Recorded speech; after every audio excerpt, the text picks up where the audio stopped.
Hey everybody, Martin Motorsports & Co. here. I was talking with somebody on one of the RAV4 groups who is also doing this swap here, and one of the very hot button issues right now is the AC compressor. Now, if you've seen Lab Coat Paul's video featuring Dylan's 3S GTE powered RAV4, you know that he said he retained factory air conditioning, and I'm going to kind of go over a little bit more in depth on how you need to do that.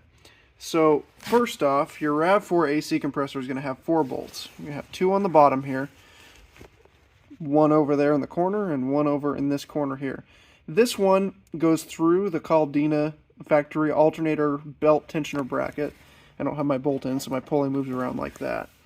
But you're going to notice when you try and fit your factory RAV4 AC compressor, this has a big chunk of metal right here that prevents this, I guess, third or fourth hole from lining up.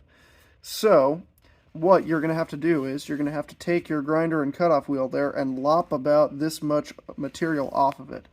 Now if you notice, if you look inside there, there's plenty of material, plenty of meat on there that you can cut, which is perfect, and it still doesn't reach any structural part of the compressor. It's all just kind of surface material there. Now, once you get that cut, everything kind of lines up, but, oh no, you'll notice it doesn't fit on the top. So, as you can see towards the back there, I also had to section off a little bit of the compressor back there. The other option you would have is to section off a piece of the bracket, but because the AC compressors are a little bit easier to come by, I know they're more expensive, the bracket for the Caldina is a little harder to come by. So that's kind of just a little sneak peek on what you need to do to get the compressor, the factory AC compressor, to fit. The other thing you need to do is, on your 3S GTE water neck here, there is a tab to which your engine oil dipstick mounts to. That tab blocks directly this port here for the compressor. I still need to cut more of mine off. I need to section it off to about the contour here, but that is what you need to do in order to make one of the lines fit right there. I have seen people relocate this bracket and bend it over to this nut right here, where the water lines go in. So I'm probably going to end up doing that, or I might just try and snug it up against the water neck because this still has a little bit of meat left on it. Other than that, I guess small little update on how the build's going so far.